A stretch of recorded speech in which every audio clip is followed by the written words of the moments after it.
for the DIYers out there, and I know there are so many of you that are anxious to tackle some great spring projects, some Reno projects. We've got our Reno Girls in the house.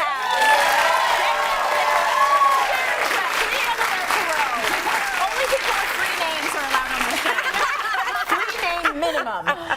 So this is the time of year. I mean, I know that you guys get excited because even though you've been doing your projects in the winter, it's now spring. You can get out there and really tackle and have some fun. What are you looking forward to doing in terms of a spring Reno project? At my house? Yes. So it's funny that light in the spring hits places on your wall that you don't see during the rest of the year. So I realized I need to do all my woodwork, paneling, crown molding. It's cracked, you know, where the paintable caulking was. Yes. So my project is going to be to fill that all in and paint it nice and fresh. Ooh, I love it. That's going to make a big difference. How about you, Sharon? Well, I realized that we have guests coming in the summer, so I have to clean out my junk room / guest room. And make it appealing. So That's that's the good a thing big about project. having guests. Guests make me clean. Guests and parties. And parties make me clean. It's so good. LA? Well, my spring project started about 3 springs ago, and that was my garage, and I actually finally recently tackled it and conquered the abyss of stuff that was my garage. So now the spring cleaning job this year is to maintain it and not let it get filled with more stuff. Oh my gosh. That is a tough one for so many of us. So we're going to start our spring to-do list with Leigh-Ann's garage. I have a dirty little secret. Actually, it's a huge one and it's right inside my garage. I'm so embarrassed to show you, but this is my reality. I obviously need some major storage solutions, and I don't know if my husband will put up with this much longer. This has become my office, my studio, my everything. Time for some change. Right? That's so funny.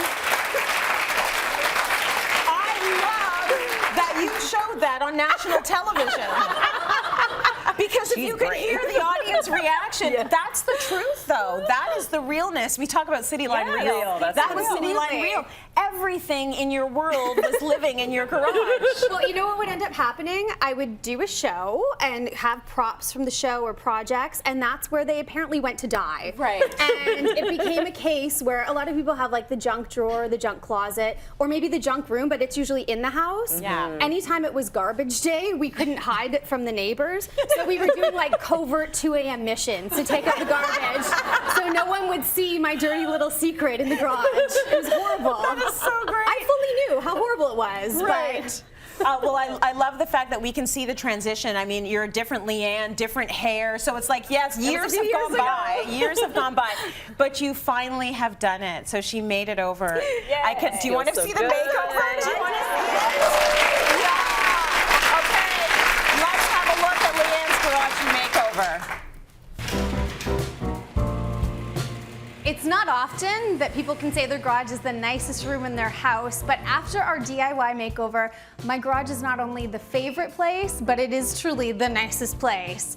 We did a lot of DIY projects that were really affordable but made big impact. The first project for us that we tackled was actually repairing the bones of the space. So we finished off all of the drywall, we added in some pot light, so it really gave a great backdrop to start building upon with our design. And when it came to the floor, the concrete prior was so pitted, had so much wear, and definitely needed an overhaul. So with the help of an amazing product called Rock Solid, I was able to give it a really quick makeover, but the durability factor is off the charts. We can hose this off, the cars can roll in with no issue, and I even added a little anti-skid formulation in there as well, so there's no worries about slipping. I was in desperate need of a work surface, but knew I didn't have room for anything permanent, so I came up with a DIY project using a pine board with some magical adjustable brackets underneath, so this work surface can fold down when I don't need it and pop back up when I do. In my garage makeover, I did a few small organizational details that have made a big difference for our day-to-day. The first of which was adding brackets to slat wall to get all of our bins up off of the floor.